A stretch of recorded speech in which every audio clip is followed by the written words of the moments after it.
Students, now we are finding the definite integral by using some result.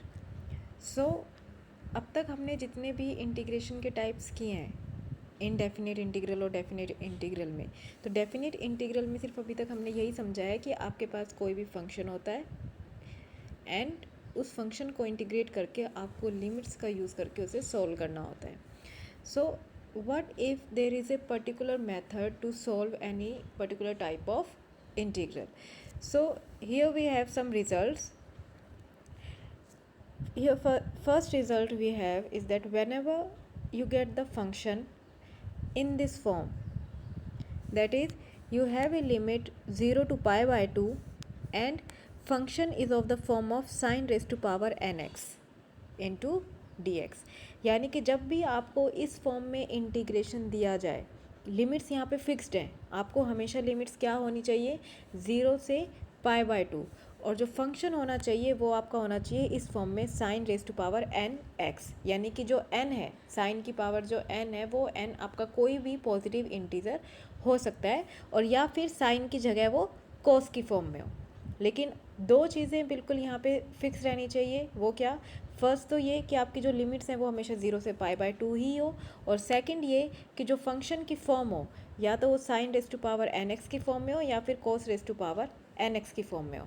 और यहाँ पे जो n है, here n is a positive integer, कि ये एक कोई भी किसी भी तरह का आपका एक पॉजिटिव इंटीजर हो सकता है. नेगेटिव में आपको ये नहीं मिलेगा, बस पॉजिटिव इंटीजर होगा.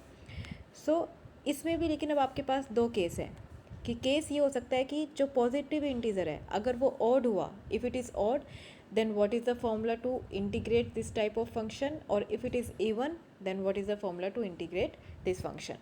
So we have case number first. In case first, if n is odd positive integer, that means कि अगर n की वैल्यू, ये जो आपके यहाँ पे पावर में जो n है, अगर ये n की वैल्यू आपके एक ऑड वैल्यू होती है, तो आपको जो इस फंक्शन को इंटीग्रेट करना है, इस या तो इस फॉर्म का मिले और या फिर इस फॉर्म का मिले, यानी कि या तो साइन की फॉर्म में हो या कॉस की फॉर्म में. तो उसका फॉर्मूला क्या होगा? उसका फॉर्मूला आपके पास ये है, that is n-1 n-3 up to positive factor. माने कि जो आपको न्यूमरेटर में जो टर्म लिखनी है, न्यूमरेटर में आपको n में से, यानी यहाँ पे ये n जो होगा ये आपको क्वेश्चन में गिवन होगा. कोई भी और टर्म हो सकती है, या तो n की वैल्यू 5 हो सकती है, 7 हो सकती है, 9 हो सकती है, कोई भी और टर्म यहाँ पे गिवन होगी.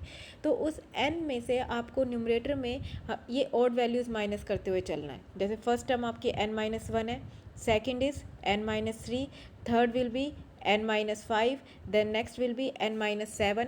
और ये आपको कब तक माइनस करते चलना है? Up to positive factor. यानी कि आप जब जब n में से ये जो टर्म्स माइनस करते जा रहे हैं ये आपको पॉजिटिव मिल रहा है. जैसे ही जिस भी टर्म पे आपको ये ज़ीरो मिले या फिर नेगेटिव मिले, वहाँ पे आपको रोक देना है.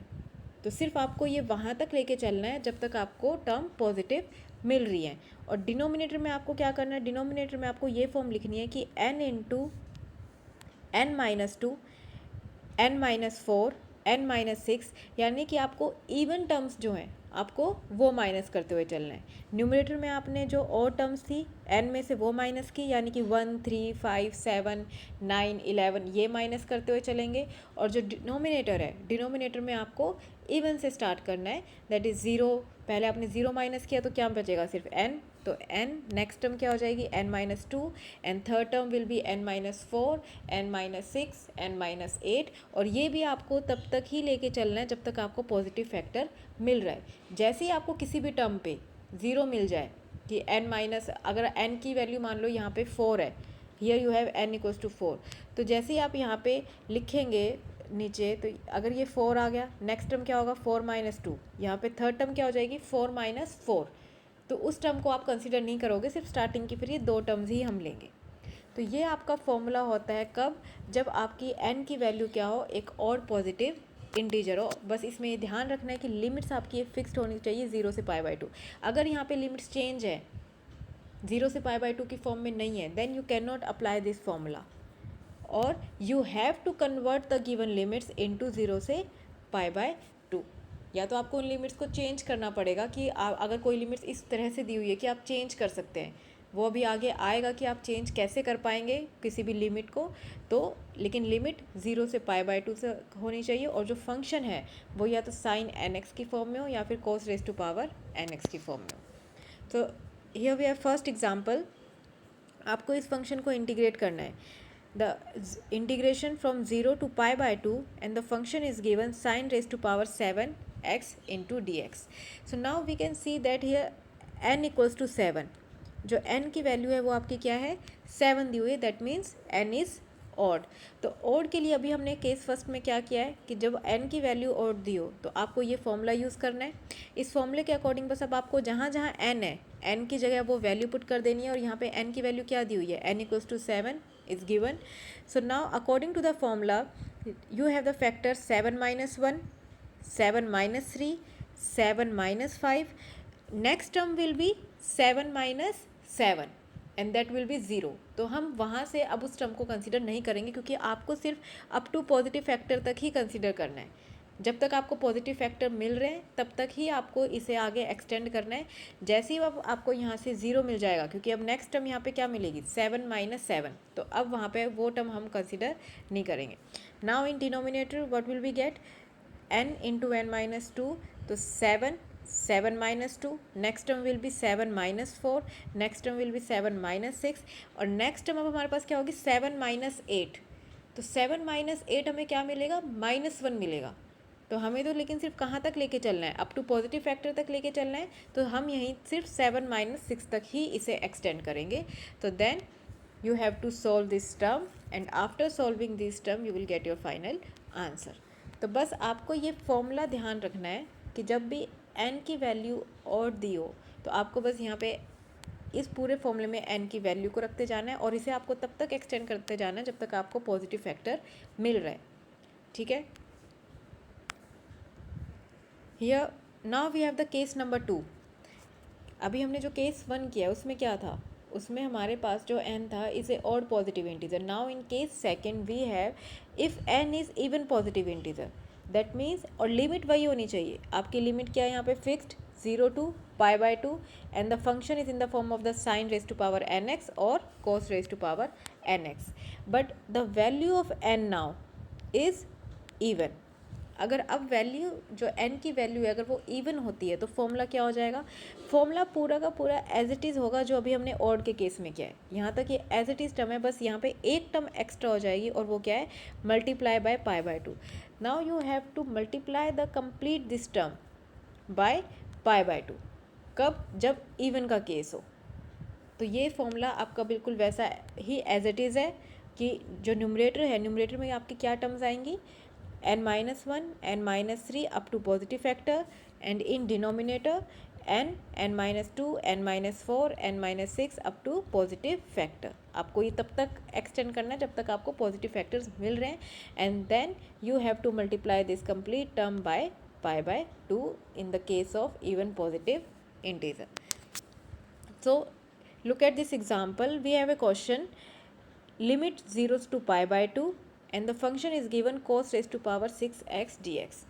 तो अब यहाँ पे जो n की वैल्यू है वो क्या है आपकी 6 है, क्योंकि हमने जो ये फॉर्म देख रहे हैं यहाँ पे हमने बताया है पहले भी, या तो फंक्शन साइन की फॉर्म में हो सकता है या कोस की फॉर्म में हो सकता है, उससे कोई फ़र्क नहीं पड़ता है। आपको बस ये चेक करना है कि लिमिट जो है वो 0 से π/2 है या नहीं है, और जो n है वो इवन है या ऑड है, उसी के अकॉर्डिंग आप ये फॉर्मूला यूज़ करेंगे। So here n equals to 6, that means even. Now you have to use this formula, what will get 6 minus 1, put the value of n, तो हमें क्या मिलेगा 6 minus 1, 6 minus 3, 6 minus 5, next term will be 6 minus 7, but 6 minus 7 will be a negative term, हमें -1 मिलेगा, and then we have to stop here because we have to extend it up to positive factor. So and divide by 6, 6 minus 2, 6 minus 4, 6 minus 6 will be the next term, that is equals to 0, तो इसलिए हम वो term consider नहीं करेंगे, and then you will get this form and the whole term is multiplied by π/2 in case of even। तो आपका यहाँ से सोल्व करने के बाद आपको ये कंप्लीट आंसर मिल जाएगा। तो बस आपको यही ध्यान रखना है, जो फॉर्मूला है ऑड और इवन के केस में, तो उस फॉर्मूले में ज़्यादा चेंजेस नहीं है, ये टर्म पूरी एज इट इज़ है, बस इवन के केस में आपको π/2 से मल्टीप्लाई करना है, ये आपको ध्यान रखना है। Now we have a second result. What is the second result? Second result says that the integration is from 0 to π/2. Limit is here same. Limit is fixed from 0 to π/2. And the function is in the form of sin raised to power mx into cos raised to power nx dx, where m and n are the positive integer. In the above result, we have the individual form of sin x or either cos x. यहाँ पे जो function आपको given था, या तो बस ये था कि वो साइन एक्स इंडिविजुअल है, कि ठीक है sine raise to power N x, n की वैल्यू ये कुछ भी हो सकती है, और या फिर आपको फंक्शन दिया होगा कोस की फॉर्म में। लेकिन यहाँ पे क्या है, सेकंड रिजल्ट में आपके पास साइन और कोस की टर्म दोनों एक साथ मिलेंगी मल्टीप्लाई की फॉर्म में। तो ये आपको किस तरह से निकालना है, यहाँ पे sine raise to power M X है, cos raise to power N X है, और यहाँ जो एम और एन की वैल्यू वो कैसी पॉजिटिव इंटीजर ही है। लेकिन यहाँ पे भी केसेस बन सकते हैं कि किसके ऊपर डिपेंड करेगा, डिपेंड करेगा कि ये जो वैल्यू ऑफ m और जो वैल्यू ऑफ n है वो क्या है, ऑड है इवन है तो क्या फॉर्मूला होगा, अगर दोनों ऑड है तो क्या फॉर्मूला होगा। So now we have the case first. According to the case first, इधर m और n और बोथ आर ऑड। यहाँ पे आपसे कहा गया है अगर m और n में से एक भी ऑड मिल जाता है और या फिर दोनों ऑड होते हैं, तो आपको ये फॉर्मूला यूज़ करना है जो केस फर्स्ट में हम अभी करेंगे। तो लेकिन ये चीज़ ध्यान रखनी है, अगर दोनों में से कोई भी एक ऑड है तब भी यही फॉर्मूला लगेगा, अगर दोनों के दोनों ऑड है तब भी यही फॉर्मूला लगेगा।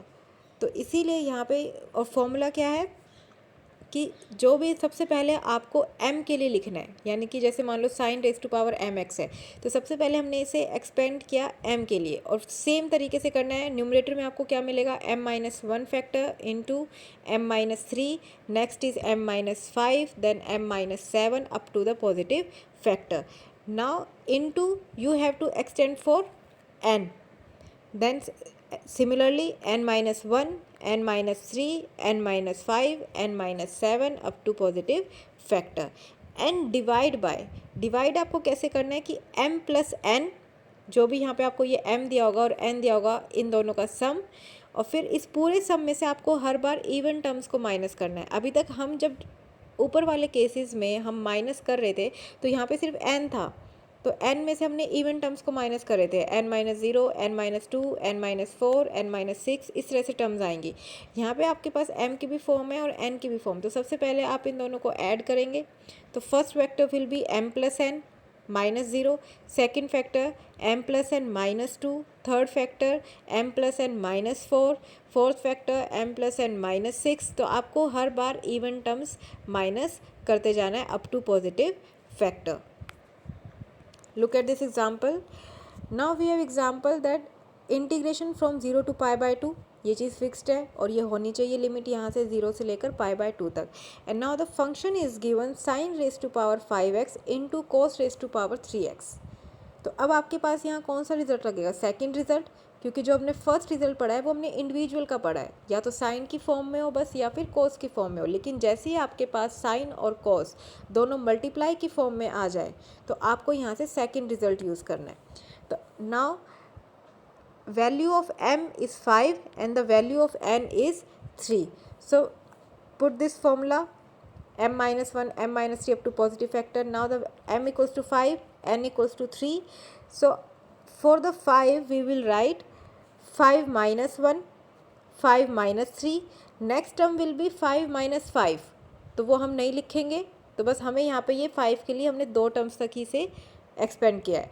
Then for n term n is 3, तो 3 minus 1, next term will be 3 minus 3, तो वो भी आपका 0 हो जाएगा, तो हम उसे कंसीडर नहीं करेंगे, उसकी आगे की टर्म को कंसीडर नहीं करेंगे। तो यहाँ से आपको सिर्फ एक ही फैक्टर मिला, that is 3 minus 1 divide by m plus n, and the m plus n will be 5 plus 3, that means 8. The next term will be 8 minus 2, 8 minus 4, 8 minus 6 and then 8 minus 8। तो यहाँ पे आपको 0 मिल जाएगा, तो इसलिए हम यहाँ से कंसीडर नहीं करेंगे। तो अब आपको बस ये इस पूरी टर्म को सोल्व करके you will get your final answer. Now look at the question number 2. Now here limit 0 to pi by 2. Okay, sine raised to power 5x into cos raised to power 8x into dx. तो m equals to 5, n equals to 8. क्योंकि यहाँ पे आपको ये देखना है कि ये फॉर्मूला आपको कब यूज़ कर रहे हैं, जब आपके पास यहाँ पे एक m या n में से कोई भी अगर एक ऑड मिल रहा है तो आपको यही फॉर्मूला यूज़ करना है. यहाँ पर जो m है यानी कि sine raise to power 5x और कोस रेज टू पावर 3x, यहाँ पे ये दोनों ऑड है तो भी हम यही फॉर्मूला यूज़ करेंगे, क्योंकि अभी हमने जस्ट पीछे किया है ये कि फर्स्ट केस में कि या तो दोनों ऑड हो या दोनों में से कोई भी एक ऑड हो, तो आपको यही फॉर्मूला यूज़ करना है. तो in question number 1 the value of m and n both are odd, तो इस वजह से हमने वो फॉर्मूला यूज़ किया.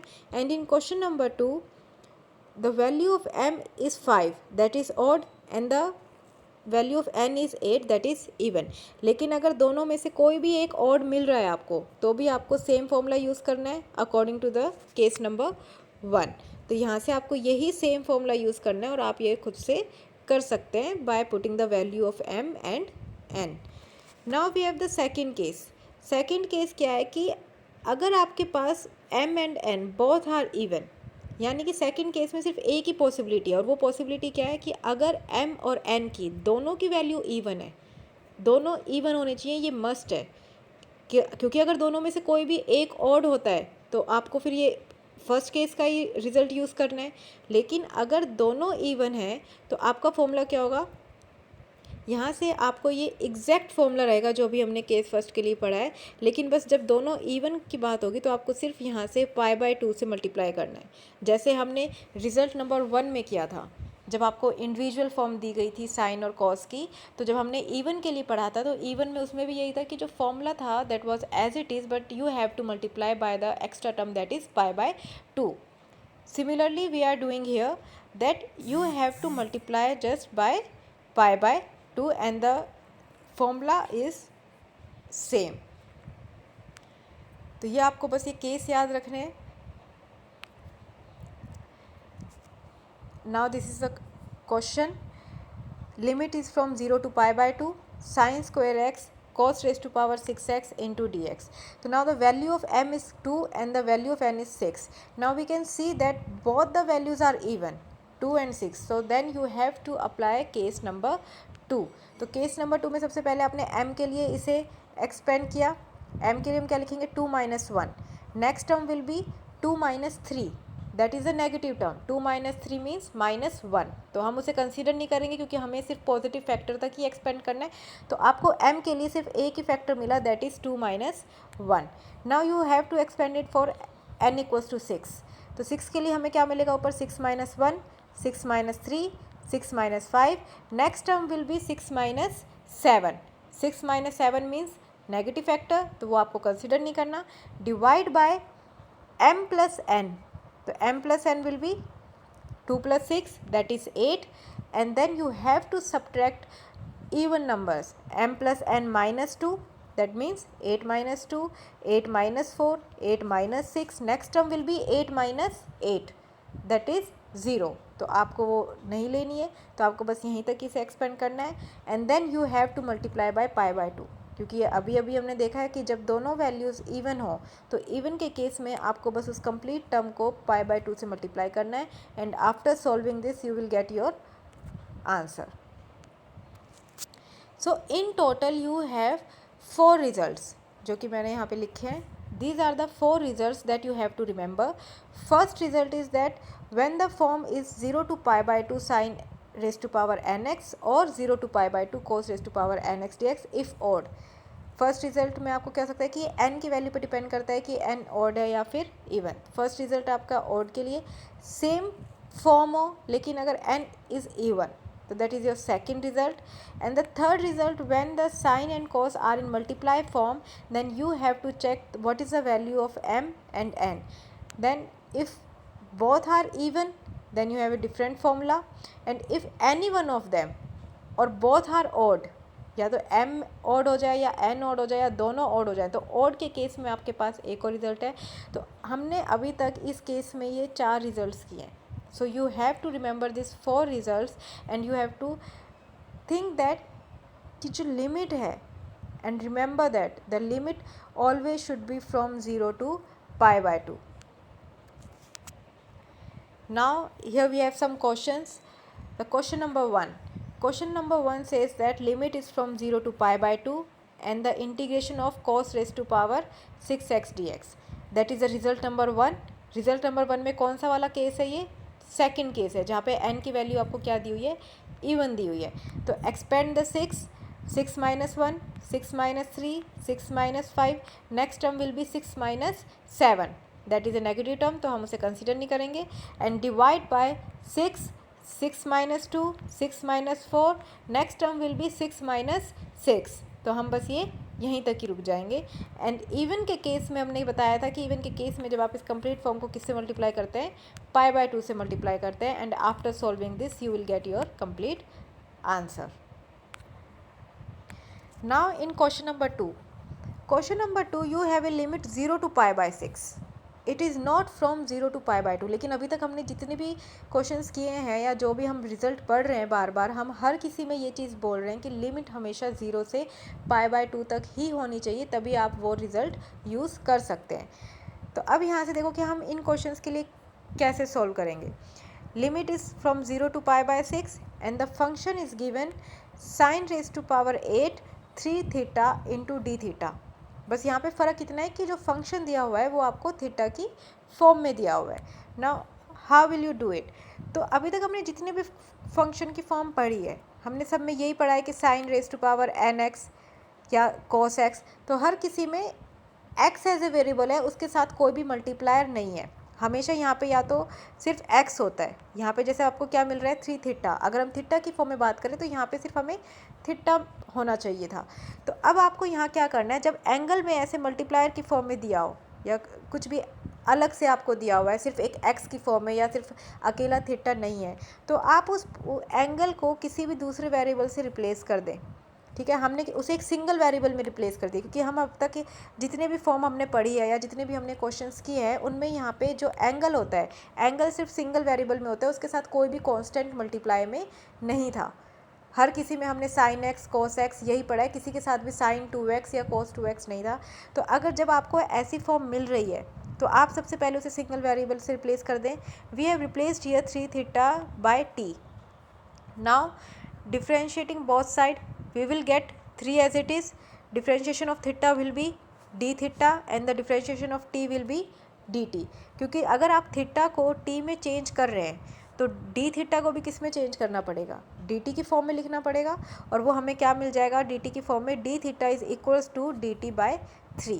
तो आपको बस ये करना है कि आपने 3 थीटा को किसी भी एक वेरिएबल से रिप्लेस किया, then we differentiate on the both side और after that we will get the value of d theta. तो अब आपका जो कंप्लीट फंक्शन है वो t की फॉर्म में चेंज हो गया. हमें हर एक वैल्यू अब यहाँ से t की फॉर्म में है. लेकिन अब जो क्वेश्चन में फंक्शन दिया हुआ था वो आपको किस फॉर्म में दिया हुआ था? थीटा की फॉर्म में दिया हुआ था. और जो लिमिट्स हैं, लिमिट्स भी किसके लिए दी हुई थी? थीटा के लिए. क्योंकि जो भी फंक्शन की फॉर्म में आपको दिया जाता है, अगर यहाँ पे फंक्शन थीटा की फॉर्म में है तो लिमिट्स भी यहाँ पे किसकी हैं? ये थीटा की हैं. अब तक हमने जो भी फंक्शन x की फॉर्म में पढ़े थे तो जो लिमिट्स थी वो x की थी. लेकिन जब हमने यहाँ पे अब इस फंक्शन को t की फॉर्म में चेंज कर दिया है तो लिमिट भी यहाँ पे किसकी होनी चाहिए? t की होनी चाहिए. तो हमें अब यहाँ की t की लिमिट्स निकालनी है. और वो हम कैसे निकालेंगे? क्योंकि अब आपके पास थीटा और t में एक रिलेशन है, क्योंकि आपने 3 थीटा को किसके इक्वल माना है? t के इक्वल माना है. तो अब हमारे पास लिमिट्स किसकी गिवन है? थीटा की गिवन है. तो अब आप यहाँ से रखें वैल्यू इस चीज़ में कि जब आपके पास थीटा की लिमिट 0 है, यानी कि जब आपके पास थीटा इक्वल्स टू 0 है, तो आप जब यहाँ पे थीटा को 0 रखेंगे, इस केस में यहाँ पे थीटा को 0 रखेंगे तो t की वैल्यू क्या आएगी? t आपको 0 ही मिलेगा. तो इसका मतलब कि जब थीटा की लिमिट 0 है तो t की लिमिट भी आपको क्या मिलेगी? 0 ही मिलेगी. Now when the theta is equals to π/6, जब आपने थीटा की लिमिट π/6 रखी तो यहाँ से जैसे ही आप थीटा की जगह π/6 रखेंगे तो हमें क्या मिलेगा? t की वैल्यू क्या आ जाएगी? t इक्वल्स टू में 3 इंटू में π/6, क्योंकि t इक्वल्स टू में क्या दिया हुआ है? t equals to 3 theta. तो t इक्वल्स टू 3 इंटू π/6, क्योंकि आप अभी थीटा को π/6 लेके चल रहे हैं. तो t की लिमिट आपको क्या मिल गई? π/2 मिल गई.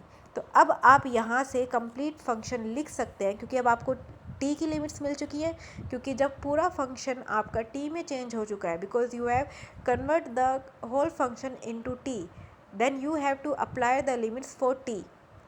तो हमने t के लिए लिमिट्स निकाली। t की लिमिट्स क्या है, क्योंकि जब हमने 0 पे निकाली, 0 के लिए चेक किया तो t की लिमिट भी क्या है 0, तो वो हमने यहाँ पे 0 रख दी। ठीक है, हमने यहाँ पे t की लिमिट 0 रख दी। और जब थीटा इक्वल्स टू π/6 था, तो थीटा इक्वल्स टू π/6 के लिए t की लिमिट क्या आई है π/2, तो अब आपने यहाँ पे क्या रख दिया π/2। अब आपके जो लिमिट्स है किस में चेंज हो गई हैं, 0 से π/2 में चेंज हो गई है। और जो फंक्शन है sin⁸ as it is, 3 theta की जगह आप क्या लिख देंगे, t लिख देंगे, जो कि हमने एज्यूम किया था।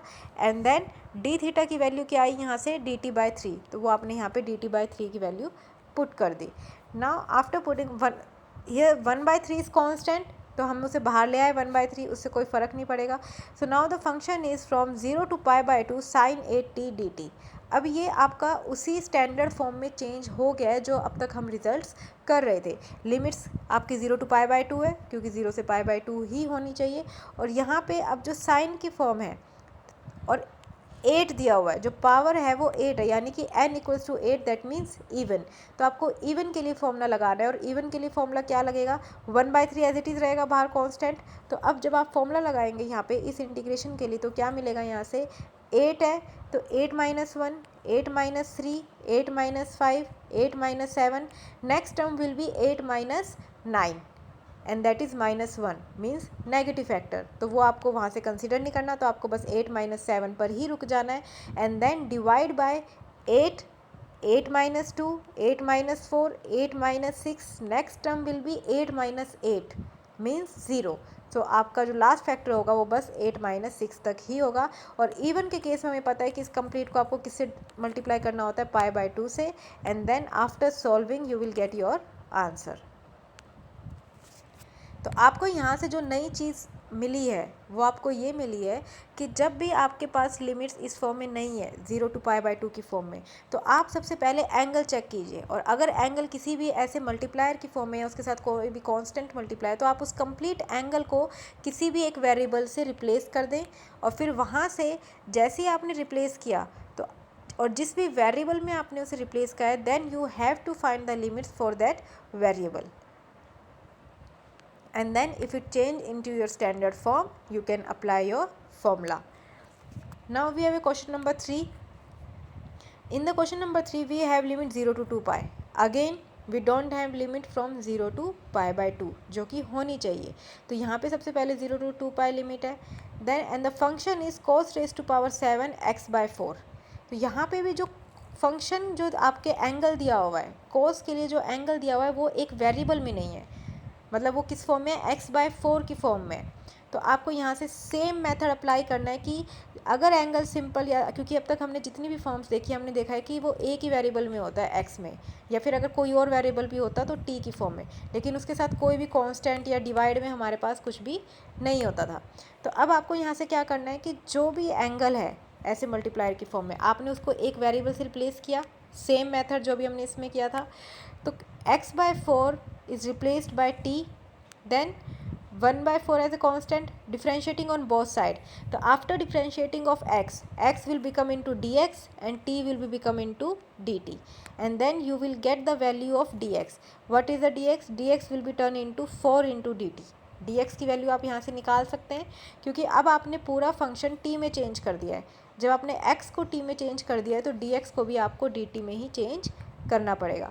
और यहाँ पे जो लिमिट्स है 0 से 2 पाई, वो किसकी लिमिट्स है, वो आपके पास x की लिमिट्स है, क्योंकि अभी जो क्वेश्चन में फंक्शन गिवन है वो x की फॉर्म में दिया हुआ है। तो यहाँ पे लिमिट 0 से 2 पाई x की लिमिट है, लेकिन आपने जब फंक्शन को t में चेंज कर दिया है तो आपको लिमिट्स किस में चेंज करनी होगी, t की लिमिट्स लानी होंगी। तो t की लिमिट्स हम कैसे लाएंगे, क्योंकि अब हमारे पास x और t में एक रिलेशन है, that is x/4 equals to t।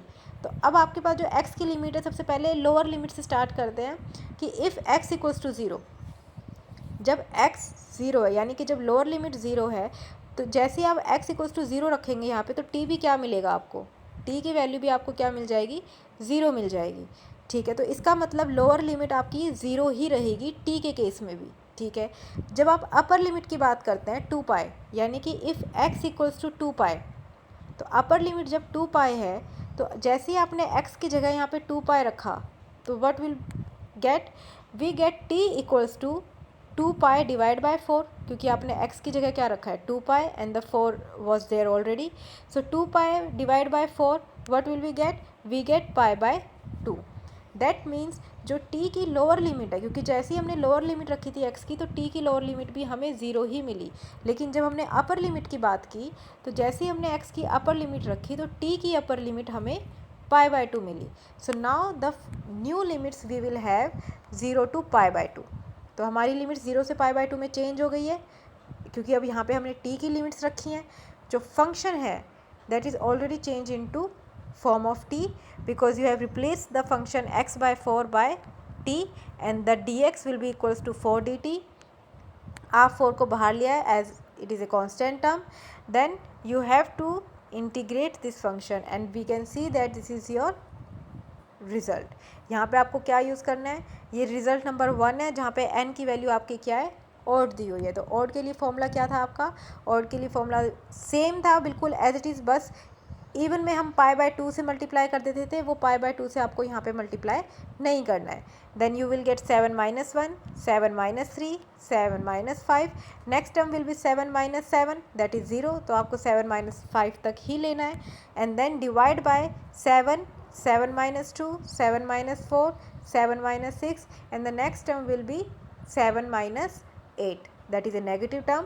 तो आपको सिर्फ ये 7 माइनस 6 फैक्टर तक ही कंसिडर करना है and after solving this you will get your final answer. So now again in the question number 4 we can see that we have the limits from 0 to pi by 6. That means we don't have limit from 0 to pi by 2 and the angle of the function is 3x.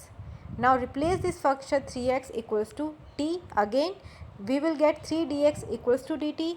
Now we will find the limits for t as the function is changed into t form. So now what will be the limits for t if x equals to 0, जैसे ही x equals to lower limit आप लेंगे तो x equals to 0 के लिए t क्या मिल रहा है हमें, यहाँ से आपने जैसे ही यहाँ पे x को 0 रखा t विल बी 0, ओके। तो that means your lower limit for t is 0। Now for upper limit when x equals to pi by 6, तो जैसे ही आपने यहाँ पे पाई बाय 6 रखा तो आपको t की वैल्यू क्या मिलेगी 3 इंटू पाई बाय 6, तो 3 into pi by 6 means pi by 2. So your upper limit for t is pi by 2. Now the new limits for t is 0 to pi by 2 and the function is reduced into sin raised to power 7 t. That means you have replaced the 3x by t and the value of dx will be, the dx of value will be dt by 3. तो हम 1/3 को यहाँ से बाहर लिया है, आपके पास ये फॉर्म मिल गई है। यहाँ पे n की वैल्यू क्या है ऑड है, ऑड के लिए आपको सेम फॉर्मूला वैसे ही लिखना है, बस पाई बाय 2 से मल्टीप्लाई नहीं करना, ठीक है। तो यहाँ से आपको after solving this term you will get your required answer. Now we have question number 5। अब हम यहाँ पे बात कर रहे हैं सेकंड रिजल्ट की, जब आपके पास साइन और कॉस दोनों कैसे होंगे, मल्टीप्लाई की फॉर्म में होंगे। तो मल्टीप्लाई की फॉर्म के लिए अब हमारे पास जो क्वेश्चन दिया हुआ है वो क्या है कि sine raise to power 4x into cos square x into d x. That means your m and n both are even. और ये हमने अभी सेकंड रिजल्ट में सेकंड केस किया है कि जब m और n दोनों की वैल्यू इवन हो तो आपका फॉर्मूला क्या होगा। सबसे पहले आप जब m और n दोनों मिल रहे हैं यहाँ पे, क्यों, क्योंकि आपके पास साइन की फॉर्म भी है और कोस की फॉर्म भी है। तो सबसे पहले आप न्यूमरेटर में m के लिए एक्सपेंड कर दें, हमें क्या मिलेगा 4 minus 1, next term will B 4 minus 3 and the next term will B 4 minus 5, लेकिन वो एक नेगेटिव टर्म हो जाएगी क्योंकि 4 माइनस 5 हमें माइनस 1 देगा। तो आपको सिर्फ 4 माइनस 1 और 4 माइनस 3 दो ही फैक्टर मिलेंगे। Now you have to expand for n। तो n के लिए जैसे ही हमने एक्सपेंड किया 2 minus 1, next term will be 2 minus 3, again 2 minus 3 is negative and you have to expand is only up to positive factor. Divide by m plus n means 6, next term will be m plus n minus 2 minus that means 6 minus 2, next term will be 6 minus 4, next term will be 6 minus 6 that is 0। तो आपको सिर्फ 6 minus 4 factor तक ही लेके चलना है। and since we know that if m and n both are even, then you have to multiply by pi by 2, and then after solving the complete term you will get your final answer. Now we have question number 6. In question number 6 we have limit 0 to pi by 4. Again हमें limit कहाँ से कहाँ तक चाहिए होती है, हमें limit चाहिए होती है 0 से pi by 2. Now look at your function. Function is given sine raise to power 4x and cos cube 2x. अब आपके पास यहाँ पे ये सेकंड रिजल्ट है जहाँ पे साइन का भी यूज़ हो रहा है और कोस, मतलब साइन और कोस आपके पास दोनों कैसे मिल रहे हैं, मल्टीप्लाई की फॉर्म में मिल रहे हैं.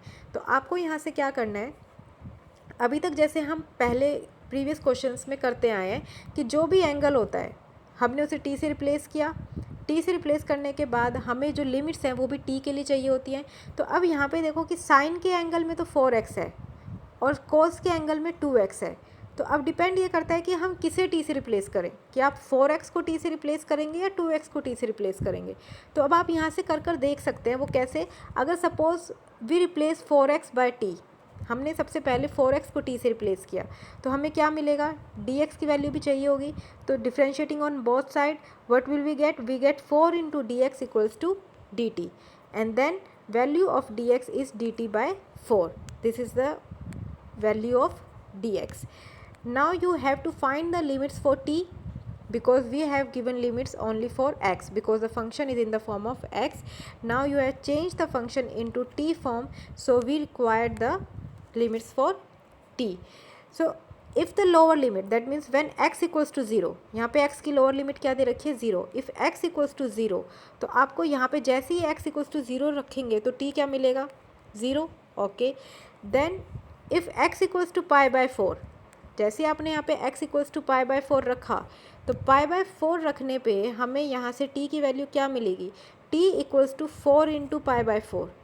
4 से 4 कैंसिल आउट हो जाएगा and you will get the upper limit is पाई. तो हमें यहाँ से जो t की लिमिट मिली है वो आपको मिली है 0 to pi, but we need limit from 0 to pi by 2. तो हमें यहाँ पे पाई बाय 2 नहीं मिल रही है. तो दैट मीन्स कि आप 4x को t से रिप्लेस करेंगे तो वो एक स्टैंडर्ड फॉर्म में चेंज नहीं हो पा रहा है, यानी कि लिमिट्स हमारी 0 से पाई बाय 2 में चेंज नहीं हो पा रही है. तो अब हम यहाँ से क्या करेंगे, जो दूसरा एंगल आपको गिवन था 2x, आप उसको रिप्लेस करें. 2x को अगर हमने t से रिप्लेस किया then we will get 2 into d x equals to d t and the value of d x equals to d t by 2. Now we will find the limits for t. If x equals to 0 then t is also 0. okay, the lower limit of t is 0. now if x equals to pi by 4, जैसे ही आप यहाँ पे x equals to pi by 4 रखेंगे what will be the t equals to 2 into pi by 4. आपको 2 into pi by 4 मिलेगा क्योंकि यहाँ पे 2x था. तो 2 into pi by 4, तो आपकी वैल्यू यहाँ पे t की क्या आ जाएगी, pi by 2. so that means now we will getting the limits from 0 to pi by 2 and that is the standard form for this result. तो इसका मतलब हम यहाँ इसे कंसिडर करेंगे, आप इसको कंसिडर नहीं करेंगे क्योंकि यहाँ से आपको लिमिट pi by 2 नहीं मिली. तो अब आप यहाँ से इसे कंसिडर करेंगे. तो अब इस कंप्लीट फंक्शन को इसके अकॉर्डिंग आप चेंज कर देंगे. सबसे पहले हमने लिमिट्स लिखी, लिमिट्स हमें t की क्या मिली, 0 से पाई बाय 2 मिल गई. तो अब आपने यहाँ से लिमिट लिखी 0 to pi by 2. Sine for 4x की जगह क्या हो जाएगा, क्योंकि जब हमने इस केस में 2x को t से रिप्लेस किया है तो जब 2x इक्वल्स टू t है तो अगर आपको 4x की वैल्यू चाहिए तो 4x की वैल्यू क्या हो जाएगी, 2t हो जाएगी, क्योंकि इस टर्म को आपने 2 से मल्टीप्लाई किया तभी आपको 4x मिलेगा. तो जब आप 2 से मल्टीप्लाई कर रहे हैं तो यहाँ भी 2 से मल्टीप्लाई होगा. तो जब आप यहाँ से आपको 4x की वैल्यू क्या मिली, इक्वल्स टू 2t. तो 4x की जगह आप क्या रख देंगे, 2t रख देंगे. कोस क्यूब 2x की जगह आपको क्या रखना है, t रखना है. And the value of dx is dt by 2. So now your function is reduced into t form. Now we can see that हमें ये मालूम है कि अब तक हम जब भी एंगल की बात कर रहे हैं एंगल हमारे सिर्फ एक ही वेरिएबल में होना चाहिए, तभी तो हम इसे t से रिप्लेस कर रहे थे. लेकिन यहाँ पे अगेन जब हमने t से रिप्लेस किया तो हमें यहाँ से क्या मिल रहा है, एंगल आपको sign raise to power 4 2t की फॉर्म में मिल रहा है. तो अब आप यहाँ से sign raise to power 4 2t को आप इस तरह से भी लिख सकते हैं, साइन 2t की कंप्लीट पावर 4. ये दोनों चीज़ें एक ही हैं, इन दोनों में कोई डिफरेंस नहीं है। तो now you can apply the formula for sine 2t। What is a sine 2t? The formula for sine 2t is 2 sin t cos t। Sine 2t की जगह आपने क्या लिख दिया? 2 sin t cos t raise to power 4। So again 2 raise to power 4 क्या हो जाएगा? 16 sine raise to power 4t cos raise to power 4t and that is cos cube t into d t. तो अब आपने यहाँ से हमें क्या मिला? 16 2 8 जो 16 कैंसिल आउट होके 8 बच गया हमारा यहाँ से। Then sine 40 and this will be combined, क्योंकि जब बेस सेम होता है तो आपकी क्या होती है? पावर्स ऐड हो जाती हैं। तो हमारे पास कोस की जो कंप्लीट पावर हो जाएगी वो क्या हो जाएगी? कोस 70 into d T. Now your function is completely reduced into the second result according to the second result, जहाँ पे लिमिट्स आपकी क्या होनी चाहिए? 0 से π/2 की फॉर्म में होनी चाहिए और साइन और कॉस की फॉर्म आपके पास मल्टीप्लाई में दी हुई है। अब आपको यहाँ से m और n की वैल्यू देखनी है कि you have given m equals to 4 and n is 7। That means कि आपकी m और n में से कोई भी अगर एक टर्म ऑड है तो आपको क्या करना है? 1 इज़ ऑड। एन यहाँ पे आपकी क्या है? ऑड टर्म है, तो आपको केस नंबर फर्स्ट यूज़ करना है। केस नंबर फर्स्ट में क्या करना है? वही आपको पहले m के लिए एक्सपेंड करना है, यानी कि 4 के लिए 4 - 1 4 - 3, नेक्स्ट टर्म विल बी 4 - 5, तो वो हम कंसिडर नहीं करेंगे। Now you have to expand for n equals to 7, that is 7 - 1 7 - 3 7 - 5, next term will be 7 - 7, it is 0, तो उसके आगे की टर्म हम कंसिडर नहीं करेंगे। Divide by m plus n is 11, next term will be 11 minus 2 11 minus 4 11 minus 6 11 minus 8 11 minus 10, next term is 11 minus 12, that will be negative, तो हमें तो सिर्फ पॉजिटिव फैक्टर तक ही एक्सपेंड करना है। तो ये जो लास्ट फैक्टर हमें यहाँ से मिलेगा वो 11 minus 10 का लास्ट फैक्टर होगा। Now you have to solve this complete term and you will get your answer. So again in the question number 7 you can see that we have limits 0 to π/6 and the function is given sin square 6x and cos raised to power 6 into 3x dx। तो again आपकी limit 0 to π/2 की form में नहीं है और जो angle है angle भी आपको एक वेरिएबल की फॉर्म में नहीं दिया हुआ है। तो यहाँ पे एक साइन का जो एंगल है वो 6x है और कोस का जो एंगल है वो 3x है। तो अगर आप सबसे पहले 6x को रिप्लेस कर देखते हैं, 6x को आपने t से रिप्लेस किया, then you will get 6 into dx equals to dt and the dx will be equals to dt divided by 6. Now we will find the limits for t के लिए जब आप लिमिट्स निकालेंगे वो कैसे निकालेंगे? when x equals to 0, यानी कि जब यहाँ पे x equals to 0 है, यानी कि जब आपकी लोअर लिमिट x की 0 है और जैसे ही आपने यहाँ पे x equals to 0 रखा तो t आपको क्या मिल रहा है? t आपको 0 ही मिल रहा है, तो यानी कि t की लोअर लिमिट भी क्या होगी? 0 ही होगी। when x equals to π/6, जैसे ही आप x इक्वल्स टू π/6 रखेंगे तो यहाँ पे x इक्वल्स टू π/6 रखने से t की वैल्यू आपको क्या मिलेगी? पाई मिलेगी। Again it is not equals to π/2, तो जब आपकी लिमिट π/2 की फॉर्म में चेंज नहीं हो रही है, यानी कि 0 से π/2 आपको नहीं मिल रहा है, तो आप ये यूज़ नहीं करेंगे क्योंकि फिर हम रिज़ल्ट यूज़ नहीं कर सकते। t के लिए लिमिट्स फाइंड करते टाइम आपको ये ध्यान रखना है, जब आप x की लोअर लिमिट का यूज़ करते हैं, यानी कि जब आप x इक्वल्स टू 0 ले रहे हैं और जब आप t की वैल्यू निकाल रहे हैं वहाँ से, तो वो t की लोअर लिमिट ही देगा आपको, क्योंकि हमने यहाँ पे लोअर लिमिट का यूज़ किया है। जब आप x की अपर लिमिट रखते हैं, when you are using the upper limit for x, then we will get the upper limit for t। जब हम अपर लिमिट का यूज़ करके यहाँ से t की वैल्यू निकाल रहे हैं तो वो t की ही अपर लिमिट देगा। तो यहाँ से t की अपर लिमिट हमें क्या मिली? पाई मिली, और जो कि होनी क्या चाहिए थी? π/2। तो हम यहाँ से 6x इक्वल्स टू t को रिप्लेस नहीं करेंगे। तो अब हम यहाँ से इसको ट्राई करते हैं कि अगर हमने 3x को t से रिप्लेस किया होता तो 3x equals to t, 3 into d x equals to d t, d x की value is equals to d t by 3। Now you will find the limit for t if x equals to 0। जैसे ही आपने यहाँ पे x equals to 0 रखा, t is equals to 0, that means the lower limit for t is 0. Now if x equals to π/6, upper limit is π/6 for x, so if x equals to π/6, then the value of t is equals to 3 into π/6 and 3 into π/6 means π/2. तो आपको यहाँ से जो t की limit मिल गई वो क्या मिल गई? 0 से π/2 तक। तो आप यहाँ से इसे कंसिडर करेंगे, ना कि इसे। सो अगेन रिप्लेस यहाँ पे अब आपको क्या करना है 6x, अब 6x की जगह आपको t में चेंज करना है। आपके पास जो फंक्शन था वो इस फॉर्म में था, हमने 3x को t से रिप्लेस किया है, तो 3x की जगह तो आप t लिख देंगे, लेकिन 6x बनाने के लिए तो आपको क्या करना होगा 2 से मल्टीप्लाई करेंगे, तो यानी कि 6x की वैल्यू आपको क्या मिल जाएगी 2t मिल जाएगी। तो यहाँ से आपने क्या लिखा sine square 2t cos raise to power 6t and the value of dx is dt by 3। After putting all these values, we can see that now the angle of sine square is 2t. Again we have to use the formula, that is हमने सबसे पहले sin 2t का complete का square आप इस तरह से लिख सकते हैं। As you know, both these notations are exactly same. sin square 2t भी लिख सकते हैं इसको, और या फिर आप इसे sin 2t का कंप्लीट स्क्वायर भी लिख सकते हैं। Now use the formula for sin 2t, and what is that? Is equals to 2 sin t into cos t complete square into cos raised to power 6t into dt.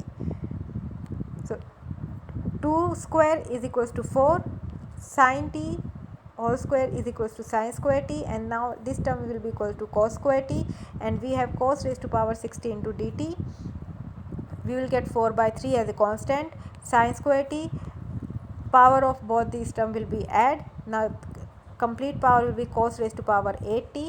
Now we have the case number 2 here, because we have m equals to 2 and n equals to 8, that means both are even. जब आपके पास दोनों के लिए दिया होता है तो सबसे पहले आप m के केस में आप इसे एक्सपेंड करेंगे, तो 2 minus 1 first factor, next factor will be 2 minus 3, that will be a negative term, तो आप उसे कंसिडर नहीं करेंगे, सिर्फ एक ही फैक्टर आएगा।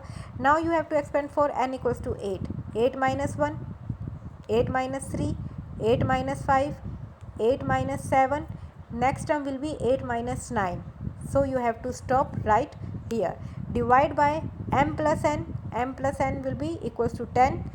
Next factor will be 10 minus 2, 10 minus 4, 10 minus 6, 10 minus 8. Next term will be 10 minus 10. तो आपको ये यहीं पे रुकना है, आपको ये तब तक एक्सपेंड करना है जब तक आपको माइनस करके पॉजिटिव टर्म मिल रही हैं। Since both are even, so you have to multiply by pi by 2. Even के केस में हम pi by 2 से multiply करते हैं, and then after solving this you will get your final answer. So according to the book that you have, there is a exercise 2.3 on this complete topic or this complete result, page number 175. Try to solve them those questions, because this topic is directly given in your syllabus. So try to solve them, or if you have any problem we will discuss in tomorrow's class.